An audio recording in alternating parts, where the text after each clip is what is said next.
Hello. And welcome to the Comic Queens podcast. I'm Alex. And I'm Annie. And today we're super excited to talk to you about some of the webcomics that we were matched with by Webtoon. They have some of these curated lists that you can look into. Sometimes it's dependent on season or just in general. They'll have lists based on different recurring themes or genres, etc. So Alex had pointed out that they had a curated list called It's a Match. It was all different love stories, which is obviously right up our alley. So today we've picked some of the ones from the list that we wanted to go through and kind of take a look through in general. I'm excited. Me too. So I'll go with the first one. I read Cherry Waves, which is a polyamory story about 5 guys who were all friends in high school, and then they go their separate ways. So the guys are Matt, Ryan, Kyle, Josh, and Trevor. Okay. So we start off with Kyle, and he is hanging out in his room. Mm-hmm. And he's, like, kind of nervous about meeting up with all of his friends from high school. Like, it's a reunion, so that's why they're all getting back together before the reunion to all hang out and connect. Reunions. Terrible idea. They really are. I didn't go to any of mine. I haven't either. I'm committed to not going. Yeah, me too. I mean, at this point, why would we? We'll be too busy reading. We'll go to a reunion. It's just me and you. I feel like it's a great reunion. But anyway, so Kyle is nervous to go to this reunion. He's talking to his boyfriend, Shane. Mm-hmm. And he's like, Shane knows all about his past and everything. And so he's really nervous to meet with his friend, Josh, who was a part of this group.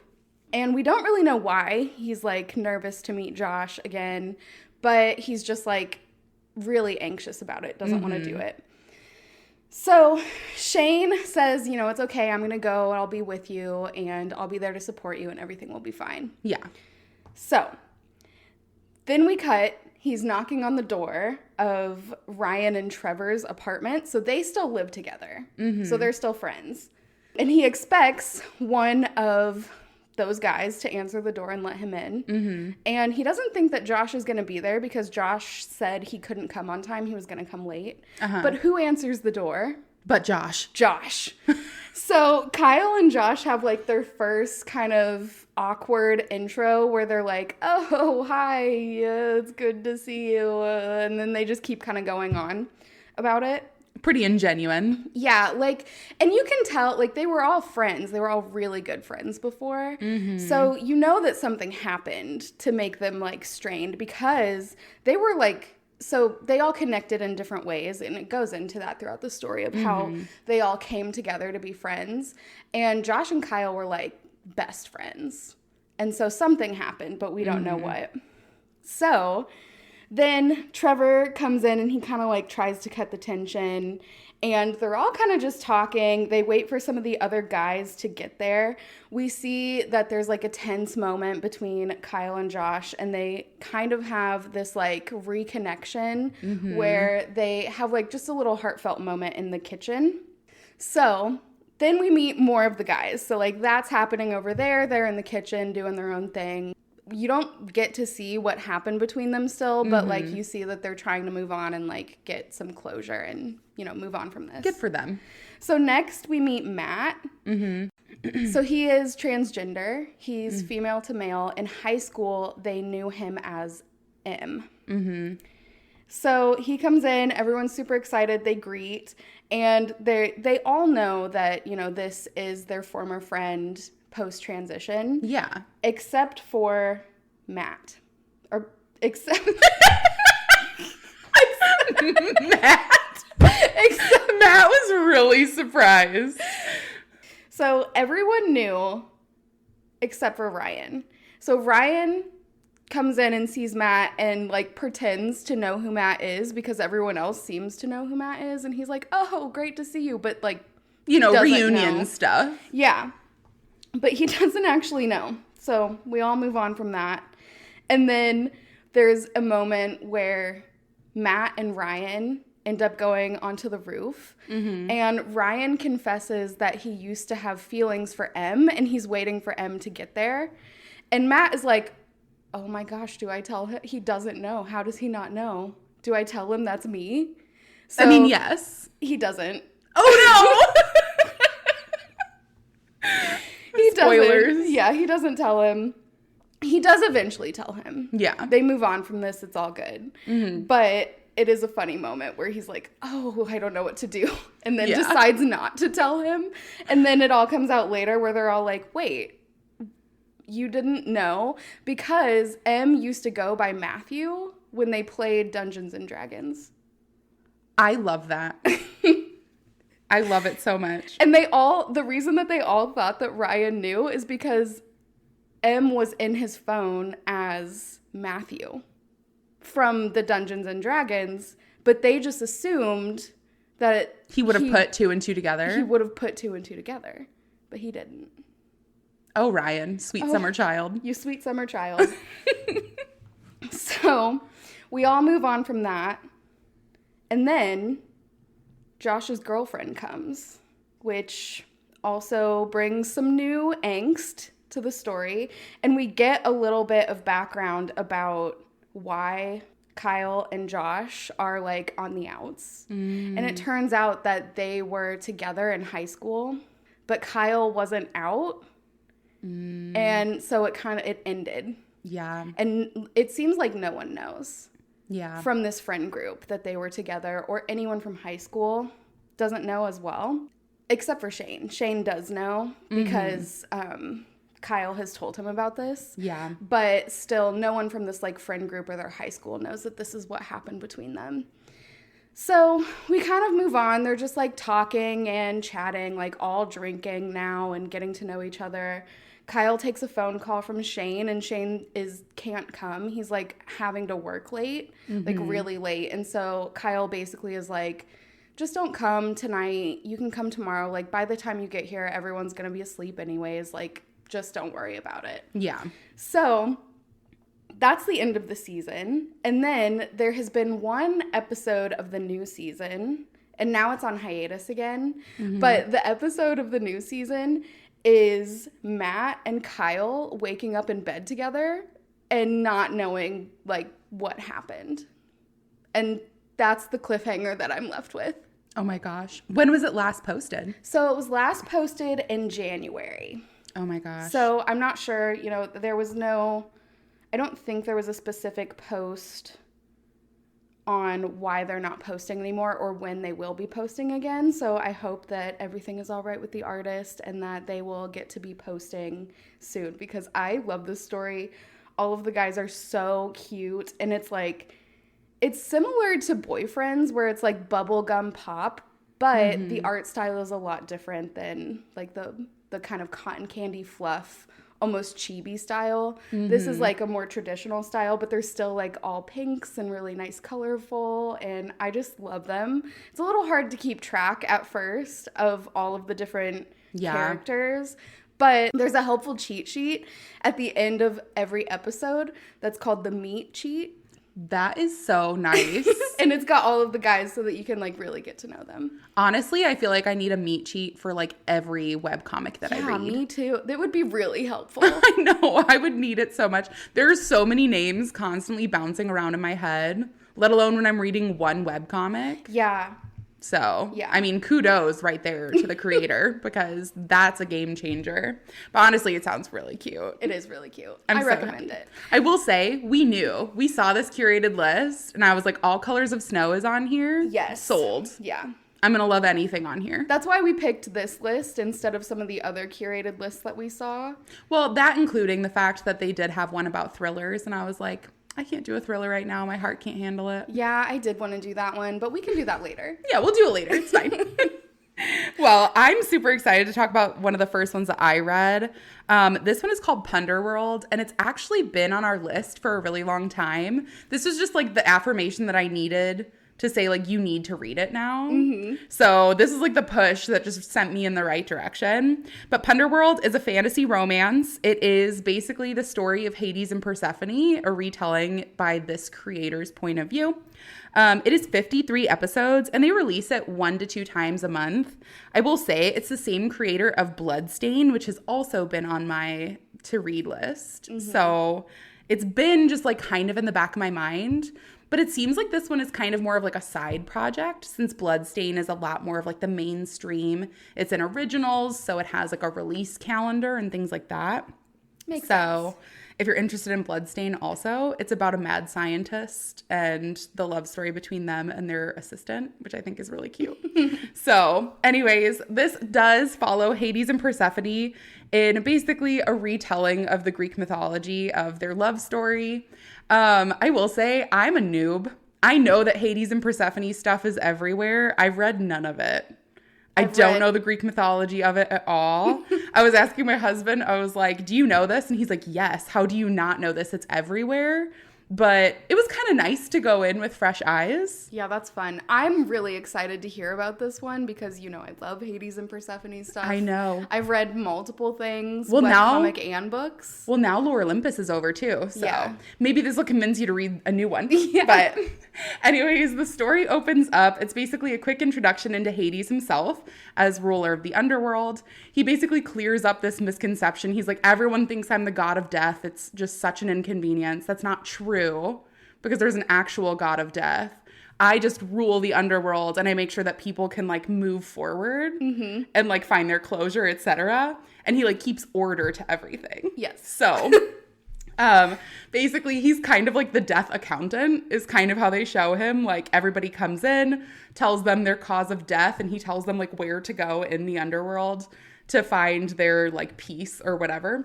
And basically he starts getting a bunch of unaccounted for deaths. Like nobody knows how they passed on. Usually the souls can tell you what happened in the previous life, and he has no idea what's going on. So he's like, what's going on? They're like, I don't know how I died. And it's like a big group of people are all like completely clueless as to how they passed away. Okay, wait. Do you, in this story, eventually find out? Not yet. Okay, because I know how they died. No! How do you know? Okay, so anyways, so jealous. Okay, so anyways, he decides to go and investigate, and essentially he goes back up. He's like trying to get to Olympus to look for answers and gain like an understanding. And in that moment, they basically say that what he ended up finding instead of those answers right away was a love that started blooming, insinuating that he fell in love with Persephone. So we do see Hades go to visit Zeus, his brother, and they are very different. Zeus is very quiet and reserved. He's dressed in like these black robes and he has like a bone crown, whereas Zeus is like, you know, his chest is all bare. He's got lightning basically surrounding his head in a crown, and he's super loud and chastising him for like bringing down the mood when he gets up there. But essentially they're talking about how there are all these unaccounted for deaths, and Zeus just ignores him. He's like, this is a party for my daughter Artemis because she finally got her own temple. You need to like chill out, have some wine or nectar and all this stuff. And essentially Hades gets drunk and just starts confiding in his brother that he has an unrequited love, that he's like just been desperately in love with Persephone for centuries. And Zeus is just like, oh, that's fine. Just go sleep with her. Like, that's what I do, and it works out great for me. So basically Hades is just like, well, I can't do what you do with everybody because how many times have you cheated on Hera? And Zeus is like, well, she's the goddess of family. She'll get over it, kind of a thing. Kind of an asshole, but it's fine. So essentially he gives his advice as to what Hades should do. Hades is now super drunk. And Hades just comes to the conclusion himself that instead of listening to Zeus, he's just going to ask Demeter, Persephone's mom, for her hand in marriage. They've never met, don't know each other's names. That sounds like it's going to go well. Yeah, doesn't it just really sounds great. So Zeus warns him against it, but while Hades is super drunk, he sends Hermes on just a little errand, essentially, so that Hades has reason to go down and run his errands for himself. And essentially he says that he's going to send him to go and deliver something while Hades isn't paying attention. So we move forward and we do get to meet Persephone. She is beautiful, red hair, flower crown surrounding her head. I will say one thing that I do note with the series is I love the character designs. I do love how, like, every time I've seen something with Hades and Persephone, the description is always, like, to the creator's preference. And I love that because it does make it kind of your own story. But Persephone in this one, she, like, every time her mood changes, so does her crown. So sometimes it's thorns when she's really angry, or she has, like, blooming flowers and people can tell that she's, like, just feeling really happy, or, you know, like she's in love, etc. So Persephone is asking to go to the party to celebrate her friend Artemis, who is, you know, being celebrated for getting her own temple and all of this. And very quickly, her flower crown gives it away that she's in love and she's not going there to celebrate her friend. Like, there are ulterior motives.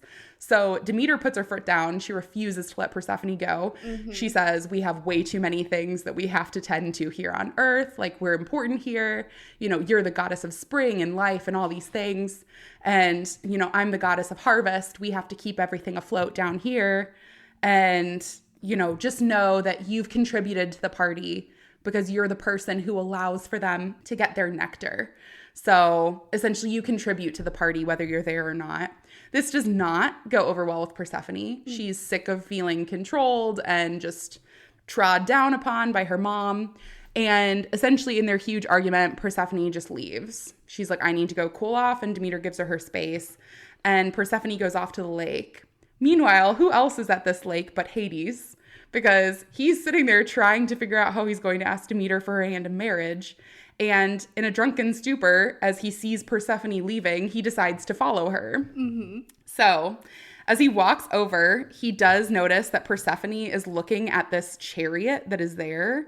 And Zeus suddenly tells Hades that this is the gift that he's sent over for their marriage. And so Hades is just taken aback. He's really upset that Zeus kind of overstepped himself, and he's trying to keep Persephone from getting too close to it because he doesn't want her to know that he's there, what his plan is, what this gift is randomly next to the lake. And so when he goes to stop her, he ends up spooking the Pegasus that's attached to the chariot, and they both fly off in the chariot together into the sky. Now, immediately, everything starts going awry. Persephone's like grabbing the reins and freaking out because she doesn't know what's going on. There's a random chariot. Now the guy that she's in love with, that she doesn't really know who it is just there. And so basically, she's hanging onto the reins, and one of the wings on the chariot catches fire. So she is just like a complete and total mess, but also trying to like comprehend everything that's happening around her. And Hades takes it upon himself to try to like locate where there's any water where they could safely land. He ends up basically opening the ground to reveal the river Styx so they can fall into it and land safely. And because they've landed in here, they're now basically in his domain. So Persephone is lost. She's trying to comprehend everything. She didn't know that she was in love with what she calls one of the big ones because she knew that he seemed powerful, but he seemed so sweet. She definitely didn't peg him as ruler of the underworld. And so she's just wrapping her head around some things. But essentially they do have, Hades trying to make her comfortable. He's a little embarrassed, like none of this is how he wanted it to go. And I think he definitely sobered up a little bit. Like when something bad happens while you're drunk, you sober up pretty quick. But essentially he tries to kind of fix the situation. He's like, I'll give you a tour. This is my domain. He introduces himself. They basically confess that their feelings are mutual, which gives him a lot of peace of mind because he felt that it was unresolved. And so did she. Like she had been wondering why he hadn't come to get her sooner. And, Demeter had made mention of, if he really respected you, he would be here asking for your hand in marriage. And she's like, well, where the hell is he then? And he was going to try that. He was going to try that. Thanks a lot, Zeus. So in any case, basically he gives her a tour of the underworld, which causes a little bit of havoc. A lot of the souls are noticing that, there's a goddess of life and spring in the underworld, and they're a little confused as to why that would be. But essentially he gives her the tour and he ends up like supporting her when she says she has to get back home. And then she does get to meet Cerberus, who looks like a Dalmatian with 3 heads.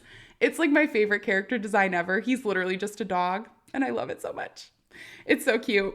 But meanwhile, we do see that Demeter is realizing that Persephone's gone, and she is getting wholly upset. You do know that, like, as she's having this inner turmoil of should I let Persephone go and be involved in all these different things, you do see that she's been screwed over by Olympians and gods from Olympus for forever, essentially. And so it's almost like her safe haven to be on Earth and like in the middle of all of it, just so that she can be to herself and keep herself and Persephone safe. But she definitely holds a lot of grudges against like Zeus, Persephone's father, and things like that.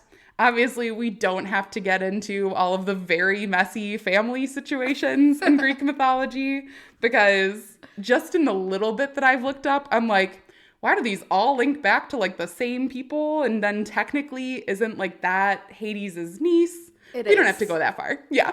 Technically. Technically speaking, yeah. But essentially, Demeter is asking the nymphs to help them locate Persephone, and you see that the nymphs are kind of on Persephone's side, and they're kind of misleading Demeter to make sure that like she can keep looking for a while. So that's where we've left off. I love it. I think the character designs are adorable. I think it's super fun and cute. For a person who doesn't know a lot of the Greek mythology as well, the creator does give you a lot of nods towards other webcomics that are more educational and just a lot of sources for how you can like learn more about the Greek mythology. So that was really cool. But also, while I know it's a topic that's done a lot, I think it was done super well. And I love it. I'm excited for more episodes. I am so excited about this one. I will definitely be reading it, probably next. I was like grinning like an idiot and nodding my head the whole time that you were telling this story. I can confirm. Yeah.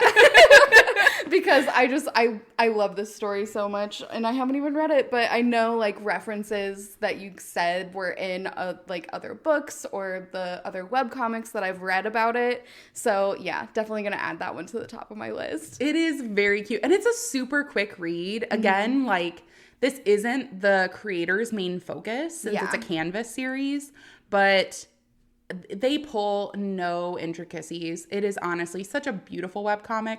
And again, the character design gets me every time because I just think it's so cute and creative how they've done it. I know like Lore Olympus is its own thing with all the colors and everything like that. But this also just, I feel like is a standalone for itself. Yeah. So I'm excited. Oh my gosh, that's great. Well, the next one I have is also a Canvas read, and it is called Summon to Watch Over Me. Okay. So this is about Ella. She has moved to a new town because her grandparents have gone missing, and so she has inherited her grandparents' house. So she goes to live there. She gets a job at a coffee house, and like all of us, maybe, she doesn't like her job. Maybe.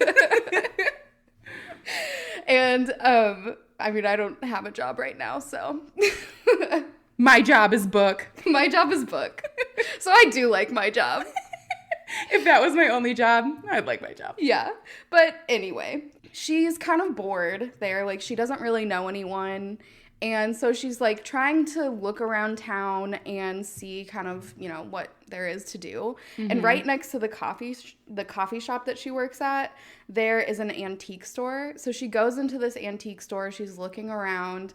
And while she's there, she finds a book about demons. She's like, this is great. I'm going to get this book. This is what I want. So she takes this book and she goes home and she's like, yeah, this is fun. You know, I'm going to draw a demon sign and, you know, try and bring a demon here because it's not going to work, right? Shut the front door. It does work. So you couldn't pay me? No way, no how. This demon you might want.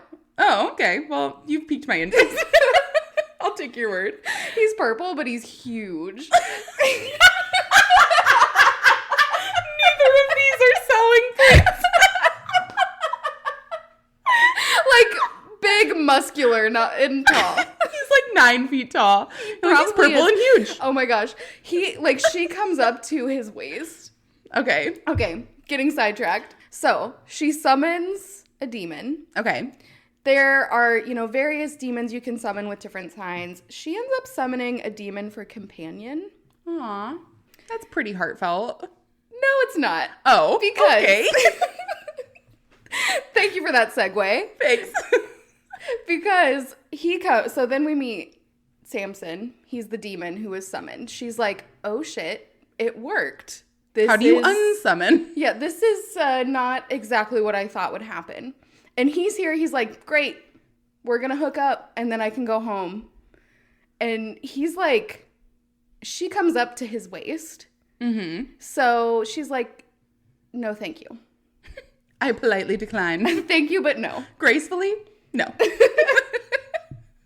So she's like, we're going to have to find another way to send you home because that is not happening.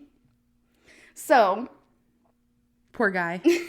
I know. Blue balls. Well, technically purple balls. Yeah. And he's like, well, this is his job. He's like, you brought me here. Yeah. He's like, you're going to make my production go down. My record's going to be shot.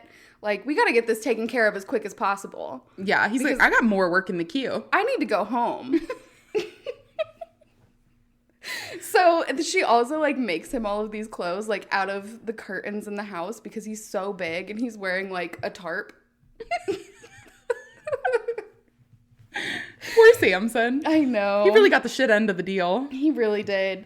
But he goes, they're like hanging out. So she's like, I have to go to work. He's like tethered to her. So he has to go to work with her. She says, you can't hang out in the coffee shop all day.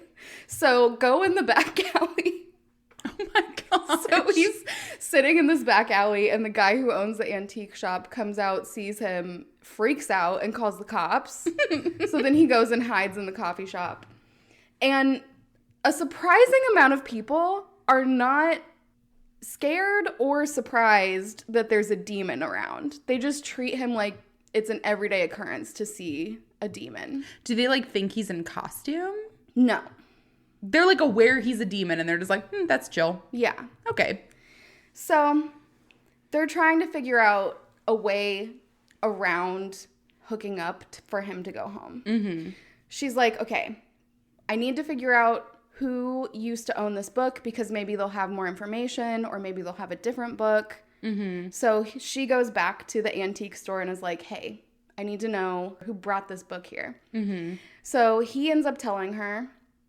They go to that lady's house. She's like, I got this in a storage unit. It's like, remember that show, Storage Wars? Yes. Yeah, it's like that. Like, she was in one of those. Just like one of those, like, not raffles. Yeah, like a, it's not a raffle. Auction. Go us. Yeah.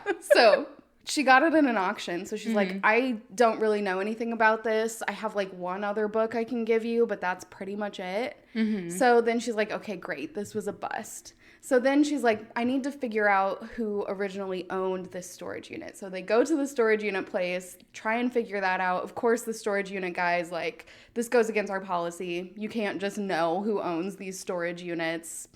Not happening. Yeah. So she's like, upset. She's tried all these different avenues. Nothing is working. She's like, maybe if we just sleep next to each other, that will work and you can go home. And he's like, okay, I'll try. It's been 4 days now and I really need to go home. Poor Samson.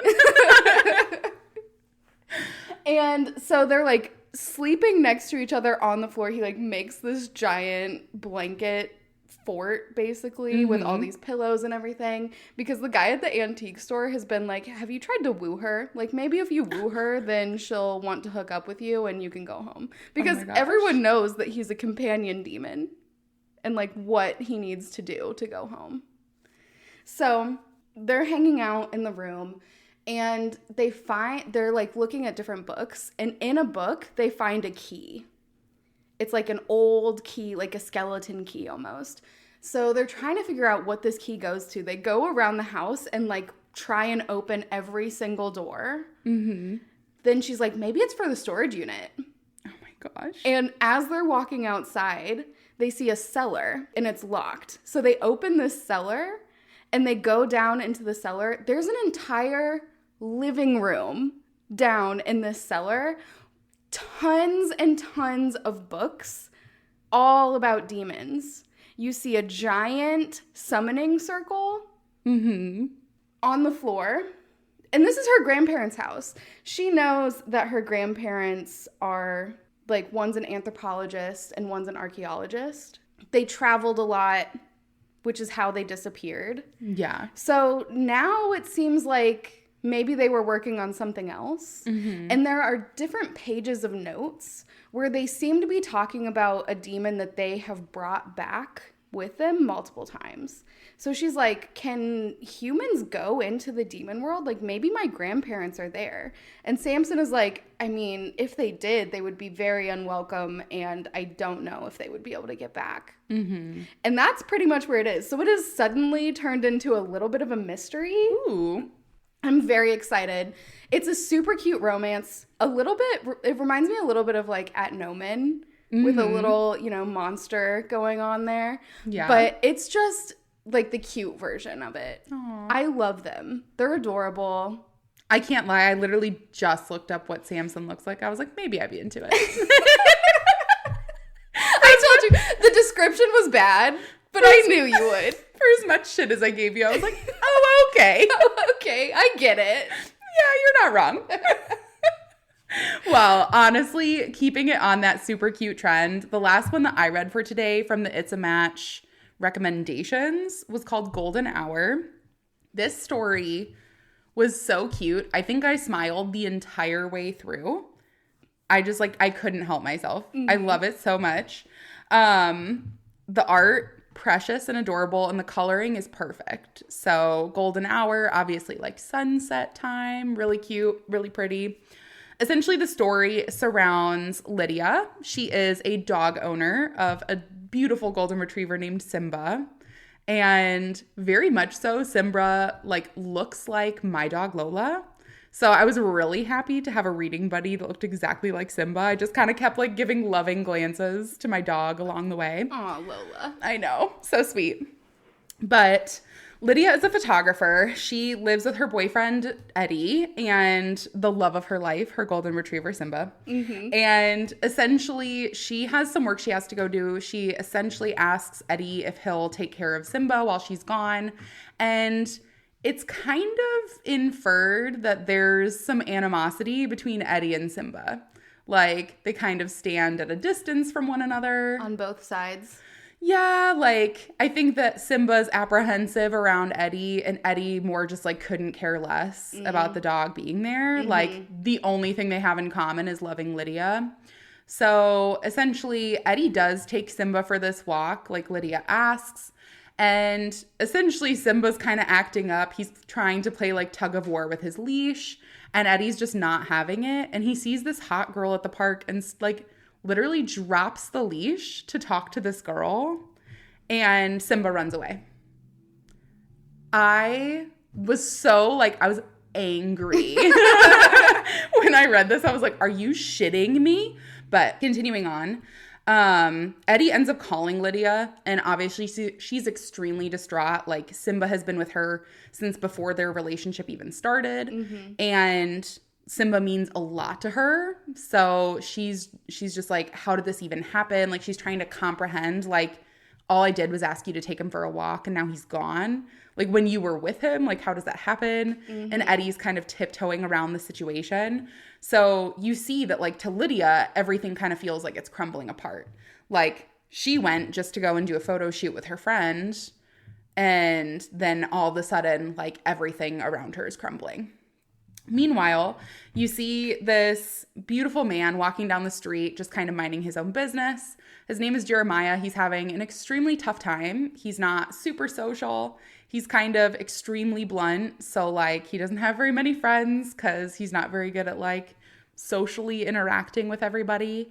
And, you know, at work, he doesn't make enough money. He's, like, barely making ends meet. Literally, his bank account is in the negative, just trying to pay for, like, food for himself, etc. So he's just kind of having a really down time in life. And he's not entirely convinced that it's not getting worse because who's following him but Simba? This random dog.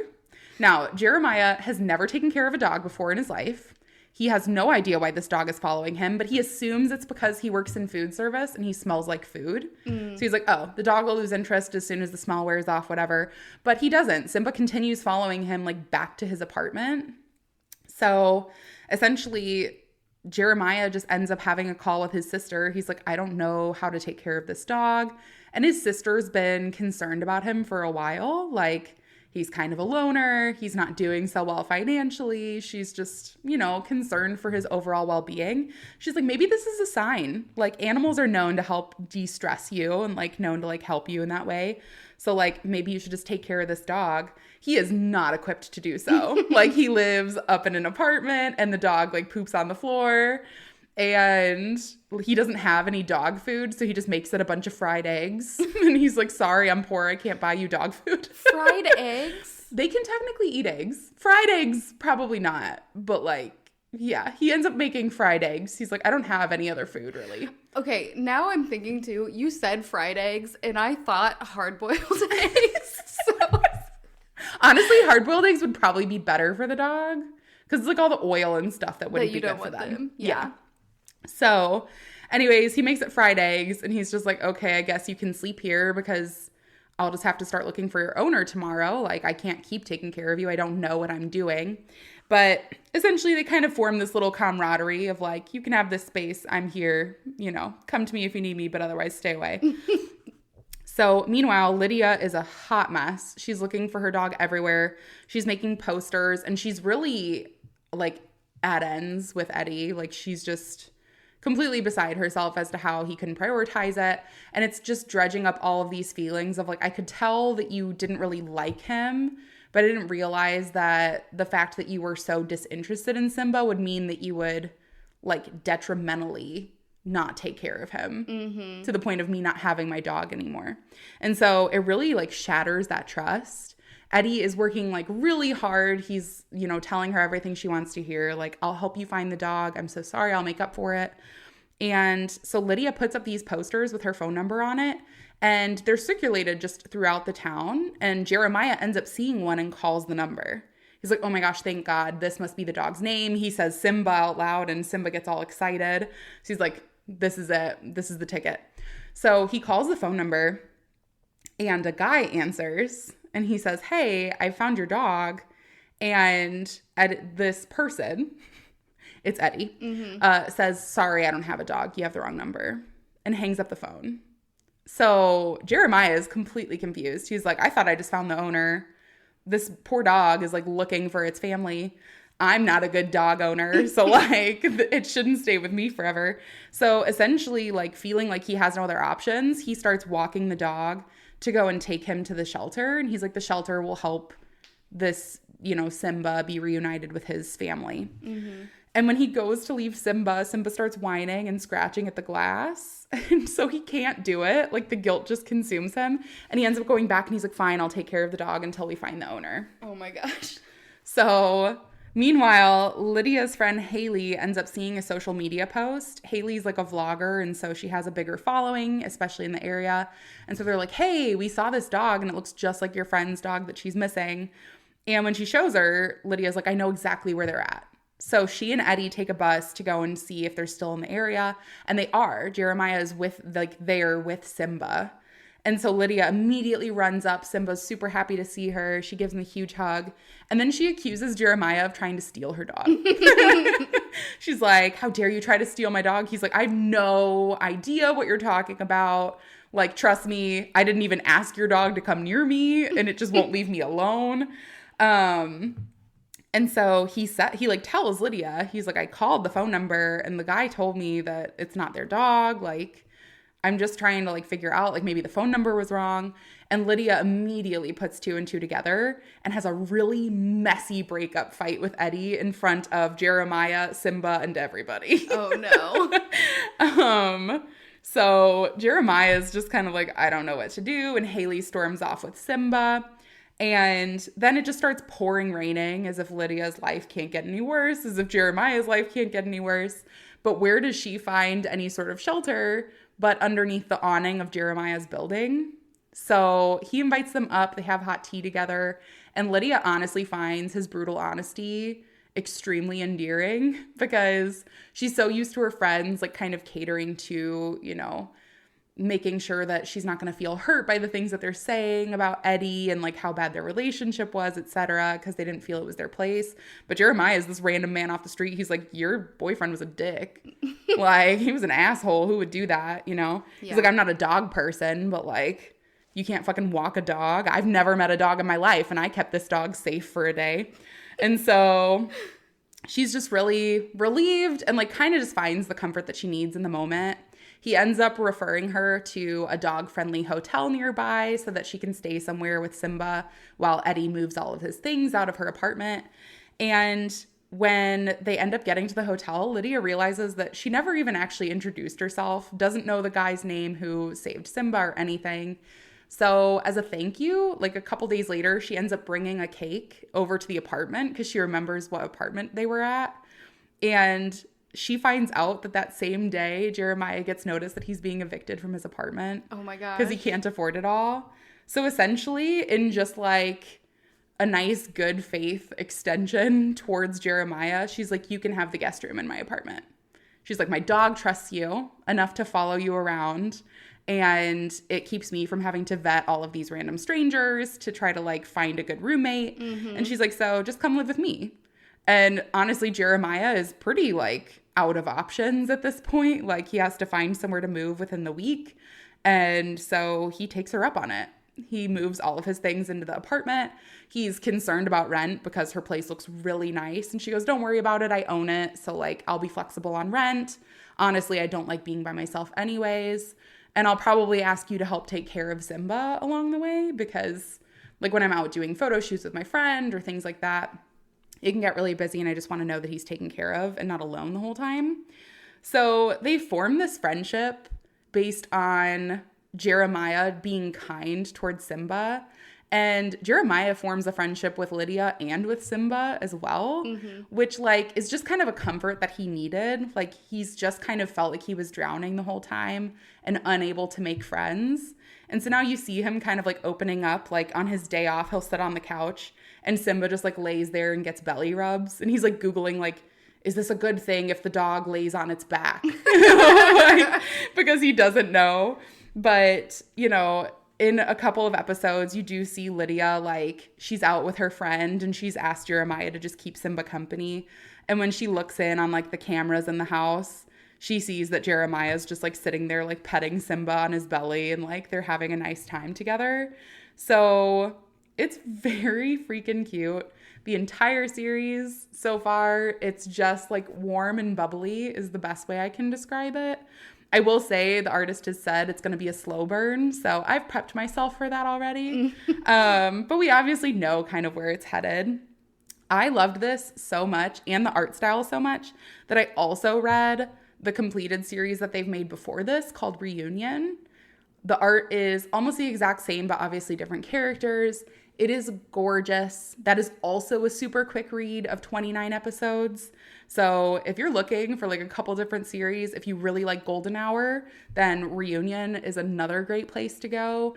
And I'll also point out that Reunion is going to have its own, like, spin-off series where essentially the series goes in a different direction, where instead of its romance focus, it's going to go more towards, like, a drama focus and, like, a mystery focus. So I'm really excited to see where she goes with that series as well. But ultimately, I loved Golden Hour. It was so, so cute. It just filled, like, the hole in my heart where all of the fluff needs to go. So highly recommend. You know what it kind of reminds me of a little bit is Maybe Meant to Be. With the forced proximity and being, you know, roommates and not knowing each other. I mean, obviously, and Maybe Meant to Be, they do have a history, but they don't know each other as adults. Yeah. So, yeah, that's what it kind of reminds me of, so I'm not surprised that you love it. I know. I loved Maybe Meant to Be, too, so it's fine. But honestly, it is so freaking cute. I love it so much. And honestly, as a dog owner, it really did speak true to how like Jeremiah is starting to come out of his shell, because honestly, having animal companions, like, one, scientifically proven to make you happier, but two, I just love having animals around. So I'm happy that like Jeremiah is kind of finding his place and like just a little bit of that camaraderie that he needs, because he's so lonely. But now he's not. But anyways, honestly, I knew this was going to be great. I knew that the, curated list was going to be a really good way to go forward and read some new series. I wish that it was still available, but I will say they have a curated list right now for the month of June for Pride Month. So excited to dive into that one as well. If you have any series that you've read from one of the curated lists and you want to recommend them to us, go ahead and reach out in the contact in the description. But looking forward to talking to you all on the next one. Goodbye. Bye.